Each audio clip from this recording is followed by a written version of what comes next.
پہلا hand raise ہے میرے سامنے سسٹر گلفشا پروین کا، تو میں ان سے گزارش کروں گی کہ وہ آنسر کر سکتی ہیں۔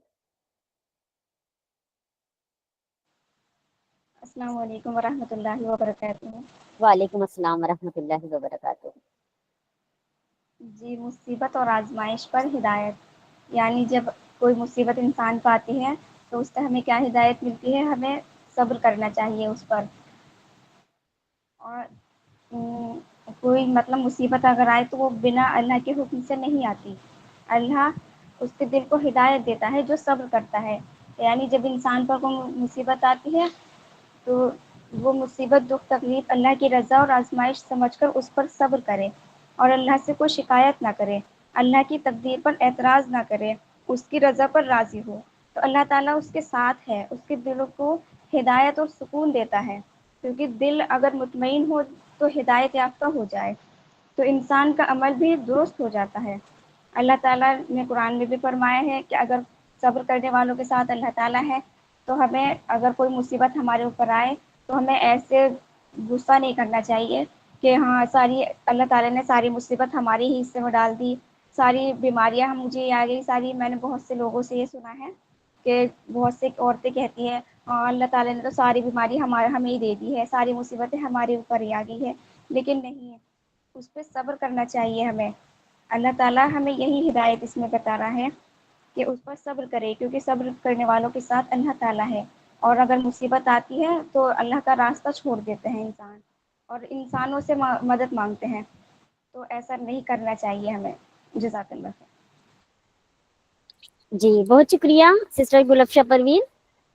شعیب نوشاد کے بعد جو ہینڈ ریز ہے وہ ایکسیپٹیبل نہیں ہے کیونکہ وہ 1 منٹ کے بعد آیا ہے امان محمد کا۔ اگلا ہینڈ ریز دیکھ لیتے ہیں۔ اگلا ہینڈ ریز ہے سسٹر عرشی فاطمہ۔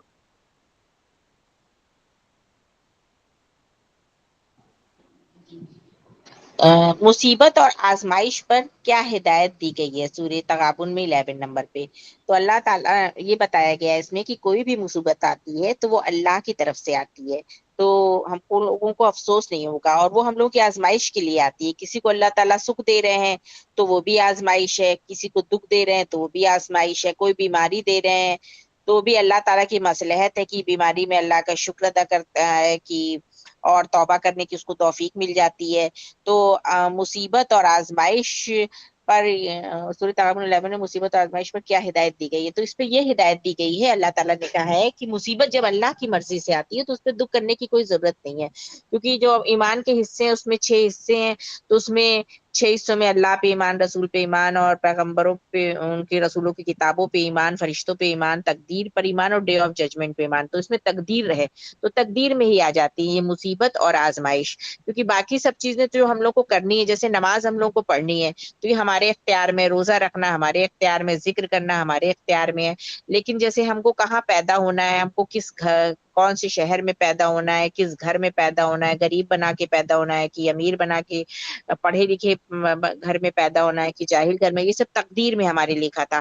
اور ہمارے جو کوئی بھی ایک پتا بھی اللہ کی مرضی کے بنا نہیں گرتا، یہ تو ہم لوگ پڑھتے ہیں قرآن میں، لیکن اس کو سوچنا چاہیے، تھنک کرنا چاہیے، تدبر کرنا چاہیے کہ ایک پتا بھی جب اللہ کی مرضی کے بنا نہیں گرتا تو جو مصیبت ہم لوگ کو زندگی میں آنی ہے سب لکھی ہوئی ہیں کہ یہ مصیبت آنی ہے، یہ بیماری آنی ہے، ان کے بچے کو یہ ہو جائے گا، ان کے بچے کا کبھی ایکسیڈنٹ ہو جائے گا، نعوذ باللہ، ان کے یہاں کسی کو کینسر ہو جائے گا، تو یہ سب نہیں کہ اللہ تعالیٰ ہم ہی سے کیوں، ہم ہی سے کیوں، تو یہ سب ایک تقدیر کا حصہ، اور بنا تقدیر کو مانے ایمان پر نہیں ہے، ایمان نہیں ہے۔ 6 چیزیں ضروری ہیں جیسا کہ ہم نے بھی دیکھا تھا کہ ایمان والا ہونے کے لیے۔ تو جب ہمارے پر کوئی بھی مصیبت آئے گی تو ہم لوگ یہ سوچ سکتے ہیں کہ اللہ کی طرف سے ہمارا لکھا ہوا تھا اور اس میں ہماری آزمائش ہو رہی ہے، کیونکہ بہت زیادہ پیسہ دے کے اللہ تعالیٰ آزماتے ہیں اس میں کم لوگ سکسیس ہوں گے، اور جو غریبی دے کے اللہ تعالیٰ آزماتے ہیں اس میں زیادہ لوگ سکسیس ہو جائیں گے، کیونکہ نبی کریم صلی اللہ علیہ وسلم نے بھی کہا ہے کہ مال ہماری امت کے لیے فتنہ ہے۔ یہ نہیں کہا کہ پیسہ ہماری امت کے لیے فتنہ ہے، بار بار کہتے تھے ہمیں اپنی امت کے غربا کی فکر نہیں ہے، ہمیں اپنی امت کے عمرہ کی فکر ہے، یعنی جن کے پاس زیادہ پیسہ ہے، زیادہ آسائش ہے، تو وہ لوگ دنیا میں پھنس جاتے ہیں، غفلت میں ڈوب جاتے ہیں، ان کا مطلب دین پہ چلنا تھوڑا مشکل ہو جاتا، ناممکن تو نہیں ہوتا، کیونکہ بہت سے صحابہ تھے جو بہت پیسے والے تھے تب بھی انہوں نے ایمان پہ ان کا خاتمہ ہوا۔ سلیمان علیہ السلام کے پاس اتنی دولت تھی، ان کا ایمان پہ خاتمہ ہوا۔ تو یہ ایسا نہیں ہے کہ پیسہ ہونے پہ، لیکن غریبوں کا جنت جانا زیادہ آسان ہے. کچھ حدیثوں میں بھی ہے کہ 500 سال پہلے جنت چلے جائیں گے، ان کا حساب کم ہوگا، لمیٹڈ سامان ہوگا، تم نے کیا کھایا اس کا بھی حساب ہوگا. جو بہت زیادہ ویرائٹیز میں کھانا کھا رہا ہے، ایک ایک چیز کا حساب دینا پڑے گا کہ کون سا سامان کہاں سے کمایا، کہاں خرچ کیا. تو بہت لمبا حساب ہو جائے گا. حساب کتاب ہلکا ہوگا، کم سے کم سامان ہو ضرورت بھر. تو نبی کریم صلی اللہ علیہ وسلم نے پسند بھی کی ہے غریبی.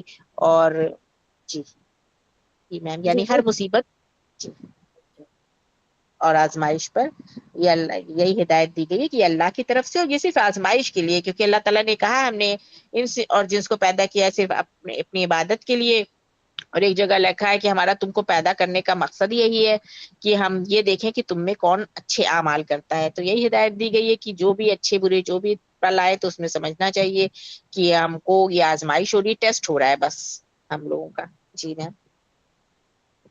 جی بہت شکریہ، بہت شکریہ، بہت شاندار سسٹر ارشی فاطمہ. اگلا ہینڈ ریز ہے ہمارے سامنے سلیم سر کا. السلام علیکم. وعلیکم السلام. اور آزمائش پر کیا ہدایت سر دی گئی آپ ہے؟ کی اگر تو ہم نیٹ نے ورک، سر آپ نیٹ ورک ایریا میں آ جائیے پلیز. میری آپ سے گزارش ہے، میں آپ کو ضرور لوں گی لیکن آپ نیٹ ورک ایریا میں آ جائیے کیونکہ اس سے ٹائم بہت ضائع ہو جائے گا. جی جی آ رہی آواز؟ جی جی. ہاں، تو یہاں پہ یہ بتایا گیا ہے کہ مصیبت اور آزمائش جب بھی آتی ہے تو وہ اللہ کے عزم سے آتی ہے. یعنی کہ جو بھی مصیبت آنا ہے وہ اللہ کی طرف سے ہی آئے گی، اور آزمائش جو بھی آئے گی وہ اللہ ہی کی طرف سے آئے گی. تو اس میں ہمیں اللہ تعالیٰ یہ ہدایت دیتا ہے کہ صبر اور تحمل کے ساتھ میں بنے رہنا چاہیے، اور جو کچھ بھی آتا ہے اللہ ہی کی طرف سے آتا ہے. اور اللہ نے جو اپنے قسمت میں طے کیا ہے وہی ہوتا ہے. کسی کے کچھ کرنے سے کچھ نہیں ہوتا. جو بھی ہوتا ہے وہ اللہ ہی کے عزم سے ہوتا ہے. تو کچھ لوگ کیا کرتے ہیں کہ پیر بابا مرشد کے پاس میں جاتے ہیں، آستانے پہ جاتے ہیں، جھکتے ہیں. تو اس ٹائپ سے نہیں کرنا چاہیے. یہاں پہ یہ بتایا گیا کہ صرف جھکنا ہے تو صرف اور صرف خالص اللہ تعالیٰ کے ہی سامنے جھکنا ہے. یہاں پہ ہمیں یہ ہدایت دی گئی ہے. جزاک اللہ. جی بہت شکریہ سلیم سر کا. اگلا ہینڈ ریز ہے ہمارے سامنے ایس آر انٹرپرائزز کا. السلام علیکم. وعلیکم السلام. آپ بھی نیٹ ورک ایریا میں آ جائیے. یس میم. ہمارا نیٹ ورک. جی جی جی اسٹارٹ کیجیے، وقت کم ہے. جی، اس میں آیت میں یہی بتایا گیا ہے کہ جب اللہ تعالیٰ ہمیں دنیا میں بھیجتا ہے تو ایک طرح سے امتحان کے لیے بھیجتا ہے. اللہ تعالیٰ نے ہمیں دنیا میں بھیجا اس لیے کہ وہ ہمارا امتحان لے سکے، تاکہ ہم اپنی زندگی میں نیک اعمال کر سکیں. لیکن اس میں مصیبت اور آزمائش سے یہ بتایا گیا ہے کہ اگر ہمارے پاس کوئی مصیبت پہنچتی ہے تو اللہ تعالیٰ کے حکم سے ہی پہنچی گئی ہے. یعنی اللہ تعالیٰ نے وہ ہمارے امتحان کے لیے بھیجی کہ یہ بندہ یا یہ جو انسان ہے کہ یہ اس چیز کو ایکسپٹ کرتا ہے یا مجھے ہی لعنت بھیجتا ہے کہ اللہ تعالیٰ نے میری زندگی میں مصیبتیں ڈال دی یا آزمائش بھیج دی. اس لیے کیا نام ہے، کوئی بھی مصیبت پہنچتی ہے تو اللہ کے حکم سے ہے، جس پر ہمیں اللہ پر ایمان لانا چاہیے. اللہ اس کو دل سے ہدایت فرمائے گا جو اللہ پر ایمان لائے گا. اور اللہ ہمارے دلوں کے حال کو بہتر جانتا ہے. اللہ ہی ہم کو سب سے بہتر جاننے والا ہے، اور وہی ہمیں جانتا ہے کہ کیا نام ہے کہ اگر ہماری زندگی میں کوئی مصیبت آئی ہے تو بہت سے لوگ ہوتے ہیں بولتے ہیں کہ نہیں، جیسے بہت زیادہ ہم کبھی ناراض ہوتے ہیں یا اپنے آپ سے خفا ہوتے ہیں تو ہم کہتے ہیں اللہ تعالیٰ تو نے ساری مصیبتیں ہماری زندگی میں ڈال دی. لیکن ہمیں یہ معلوم نہیں ہوتا کہ اگر اللہ تعالیٰ نے ہماری زندگی میں یہ مصیبتیں ڈالی ہیں تو ہو سکتا ہے یہ ہمارے لیے آزمائش ہو یا ہمارا امتحان ہو. اللہ تعالیٰ ہو سکتا ہے ہمیں اس سے بہتر دے، لیکن ہم یہ نہیں سوچتے. ہم یہ سوچتے ہیں کہ اللہ تعالیٰ نے ہماری ساری مصیبتیں ہماری زندگی میں ڈال دی. اور اللہ تعالیٰ نے سب سے بڑی بات تو یہی ہے کہ ہمیں دنیا میں بھیجا ہی اس لیے ہے کہ ہم اچھے اعمال لے کر جائیں گے یا برے اعمال لے کے جائیں گے. اللہ تعالیٰ جو بندہ اچھی صحبتوں میں اچھے اعمال ایکسپٹ کرے گا دنیا میں جا کے یا نہیں، یا وہ مجھے یاد بھی رکھے گا یا نہیں. اسی لیے ہم کہتے ہیں کہ ہمیں سب سے زیادہ اعتبار اور ایمان اللہ پر لانا چاہیے. ہم مشکل میں ہیں، ہم کسی پریشانی میں ہیں، ہم چاہے جیسے بھی حالات میں ہیں، ہمیں اللہ پر یقین رکھنا چاہیے تاکہ وہ ہمیں ہر مصیبت سے بچا سکے اور ہماری مصیبت اور آزمائش کو دور کر سکے اور ہمارے دلوں میں ایمان پیدا کر سکے۔ اس لیے ہمیں اللہ کی طرف سے آئی گئی کسی بھی مصیبت کو زیادہ سوچنا نہیں چاہیے، بلکہ یہ سوچنا چاہیے کہ ہو سکتا ہے اس میں بھی اللہ تعالیٰ کی کوئی نہ کوئی بہترائی ہو۔ جی بس میں اتنا ہی بولوں گی۔ جی بہت شکریہ۔ اگلا ہینڈ ریز ہے ہمارے سامنے سسٹر مینا خالق۔ جی السلام علیکم ورحمۃ اللہ وبرکاتہ۔ وعلیکم السلام ورحمۃ اللہ وبرکاتہ۔ جی مصیبت اور آزمائش پر کیا ہدایت دی گئی ہے؟ اس کا مطلب یہ ہے کہ مصیبت کا آنا کسی غلطی یا اللہ کی نفرت ضروری نہیں ہے، بلکہ اللہ ایک امتحان یا حکمت بھی ہو سکتی ہے۔ جب مصیبت آئے تو مومن کے دل کو صبر اور سکون کی طرف جانا چاہیے۔ اس کا دل کبھی یہ نہیں کہ ہمیں اپنے طرف کوستا نہ رہے۔ وہ اللہ سب جانتا ہے کہ کب کس کو کس طرح سے کیا دینا ہے، ہم نہیں جانتے، لیکن اللہ سب جانتا ہے۔ ہر مصیبت اللہ کے حکم سے ہی ہوتی ہے۔ جی جزاک اللہ خیر۔ جی بہت شکریہ سسٹر مینا خالق۔ اگلا ہینڈ ریز ہے سسٹر ناز کائنات کا۔ جی السلام علیکم ورحمۃ اللہ وبرکاتہ۔ وعلیکم السلام ورحمۃ اللہ۔ مصیبت اور آزمائش پر کیا ہدایت دی گئی ہے؟ جب بھی انسان کی زندگی میں کوئی بھی مصیبت اور آزمائش آتی ہے تو وہ اللہ تعالیٰ کی مرضی سے آتی ہے، اور جب ہماری زندگی میں مصیبت اور آزمائش آئے تو ہمیں اس پر صبر اور شکر کرنا چاہیے، نہ کہ اللہ تعالیٰ کو کوسنا چاہیے یا ان کو کچھ برا بھلا بولنا چاہیے۔ اور جب ہمارے زندگی میں کوئی مصیبت اور آزمائش ہے تو ہمیں پورا وشواس اللہ تعالیٰ پہ کرنا چاہیے، تاکہ یہ ہونا چاہیے ہمارے زندگی میں کہ جس نے ہمارے اوپر مصیبت اور آزمائش بھیجی ہے وہی اس کو دور بھی کرے گا۔ ہمارا یہ ایمان اللہ تعالیٰ پہ ہونا چاہیے، اور جب ہمارا یہ ایمان ہوتا ہے کہ جس نے ہمارے اوپر یہ مصیبت اور آزمائش ڈالی وہی اس کو دور کرے گا، تو اللہ تعالیٰ اس سے کیا ہوتا ہے، اللہ تعالیٰ ہمارے دل کو اور بھی زیادہ ہدایت بخشتا ہے۔ جی جزاک اللہ خیر۔ ٹھیک ہے، بہت شکریہ سسٹر ناز کائنات۔ اگلا ہینڈ ریز ہے ہمارے سامنے انم نور۔ السلام علیکم۔ وعلیکم السلام ورحمۃ اللہ۔ اللہ تعالیٰ فرماتے ہیں کہ اگر آپ کو اس مصیبت میں ڈالا ہے تو ہمیں یقین ہونا چاہیے کہ اگر اللہ تعالیٰ نے ہمیں مصیبت میں ڈالا ہے تو اللہ ہی ہے جو ہمیں نکال سکتا ہے۔ اللہ کبھی کسی کو ضرورت سے زیادہ تکلیف نہیں دیتا، اور دنیا تو صرف ایک مسافر خانہ ہے، اور ہمیں یہاں صرف مسافر بن کے ہی آئے ہیں اور مسافر بن کے ہی چلے جائیں گے۔ تو اگر ہمارے اوپر کوئی آزمائش آئی ہے تو ہمیں صبر سے کام لینا ہے، تقوی اختیار کرنا ہے، یقین رکھنا ہے ہمیں اس بات پہ کہ اللہ تعالیٰ نے اگر ہمیں اس چیز میں ڈالا ہے تو اللہ ہی ہے جو ہمیں نکال سکتا ہے۔ کوئی ہمیں اللہ تعالیٰ سے شکایت تو کبھی بھی نہیں کرنی چاہیے، صرف صبر سے کام لینا چاہیے۔ جزاک اللہ۔ جی بہت شکریہ سسٹر انم نور۔ اگلا ہینڈ ریز ہے ہمارے پاس شعیب نوشاد۔ السلام علیکم ورحمۃ اللہ وبرکاتہ۔ وعلیکم السلام ورحمۃ اللہ وبرکاتہ۔